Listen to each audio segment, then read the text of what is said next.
কংগ্রেস এবার যতদূর সম্ভব আমার যদি আইডিয়া খুব ভুল না হয় এবার অধিকাংশ আসন আমরা জিতবো। আর জঙ্গলমহলের ঘাটাল বাদ দিয়ে যদি সেইভাবে আমি পশ্চিমাঞ্চল ধরি তাহলে আমরা কোনো আসনই পাইনি। আমরা ঝাড়গ্রাম, পুরুলিয়া, বাঁকুড়া, বিষ্ণুপুর, মেদিনীপুর কোনো আসনই পাইনি। এবার আমার ধারণা আমরা অধিকাংশ আসনই জিতবো, সবকটাও জিততে পারি। আমার ধারণা মানুষ এখন বুদ্ধিমান হয়ে গেছে। আগের মতো মানুষ আর ওই ধর্ম দেখে নির্বাচনে অংশগ্রহণ করবেন না। মানুষ জানে ধর্মটা যার যার ব্যক্তিগত ব্যাপার। আমার বাড়িতে আমার রান্নাঘর, আমার বাড়িতে আমার ঠাকুর ঘর, সেখানে আমার ঠাকুর আছেন, সেখানে আমার ভগবান আছেন। সেই জায়গায় দাঁড়িয়ে আমার মনে হয় না ওইটা নির্বাচনে কোনো প্রতিফলিত হবে, বরঞ্চ এই ধর্মের রাজনীতি বিজেপিকে ব্যাকফায়ার করবে বলে আমার মনে হয়। খুব ভালো, আপনারা তো দেখেছেন মানুষ বৃষ্টির মধ্যেও ছাতা নিয়ে দাঁড়িয়ে রয়েছেন, কিছু কিছু মানুষ, আর কিছু কিছু আমাদের ভাই বোনেরা তারা বৃষ্টির মধ্যে ভিজে দাঁড়িয়ে রয়েছেন। ফলে মানুষের মধ্যে উন্মাদনা ভীষণ মাত্রায় আছে। আর আমার ধারণা এই উন্মাদনাই প্রমাণ করে যে জঙ্গলমহল মমতা বন্দ্যোপাধ্যায়ের পাশে আছে। এখন আগে এক মাসের মোবাইলে রিচার্জ কত দিনের হতো? 30 দিনের, তাই না? হতো তো 30 দিনের। এখন এক মাসের রিচার্জ আর 30 দিনের হয় না, 28 দিনের হয়, ঠিক তো? আর আপনি বলবেন ঠিক আছে 2 দিনই তো কমেছে, কি গেল এলো? এই আপনাদের কি জ্ঞান হয়ে এলো কথাতেই মোদি আরো বাঁচবেন। কি হলো অঙ্কটা বলি শুনুন।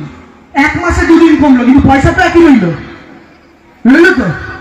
আচ্ছা এক মাসে যদি 2 দিন আগে, তাহলে এক মাসে যদি 30 দিনের রিচার্জ হতো তাহলে আগে এক বছরে কটা রিচার্জ করতে হতো? 12টা। আর 30 দিনে মাস এভারেজে কম বেশি, তাহলে 12টা রিচার্জ করলে আপনার এক বছরে রিচার্জ হয়ে যেত।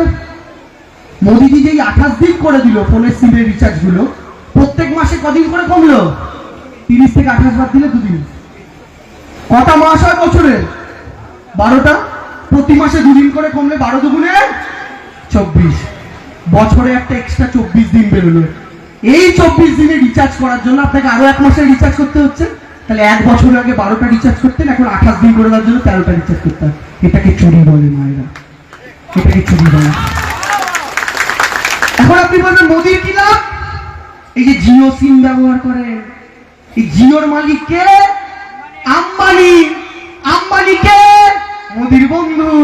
আর মোদি আম্বানিকে বলছে বাবা 30 দিন 28 দিন করে লড়াই দিন, বড় টাকা মারতে পারবি। ফাঁকা। তাহলে ব্যাংকে ফাঁকা, মোবাইলে ফাঁকা, গ্যাসে ফাঁকা, তারপরেও তুমি ক্ষমতায় থাকবে মোদি কাকা? চলবে না, খেলা শেষ। বড় খেলা আমরা খেলবো। আর এই খেলায় বিষ্ণুপুর লোকসভায় আপনাদের প্রথম উইকেটটা ফেলতে হবে। পারেন তো? জিতবেন তো? ভাবুন দিদি যদি দিল্লিতে যায়, কিংবা দিদির পক্ষের সরকার দিল্লিতে থাকে, যা প্রকল্প দিদি বাংলায় করছে তার ডবল প্রকল্প দিদি করতে পারবে। আর দিদির বলার জায়গা থাকবে না যে কেন্দ্র টাকা দিচ্ছে না, কারণ তখন কেন্দ্রই বাধা থাকবে হাওয়াই চপ্পল পরা মেয়েটার আঁচলের ডগায়। এই লড়াই করতে হবে মায়েরা দাদা।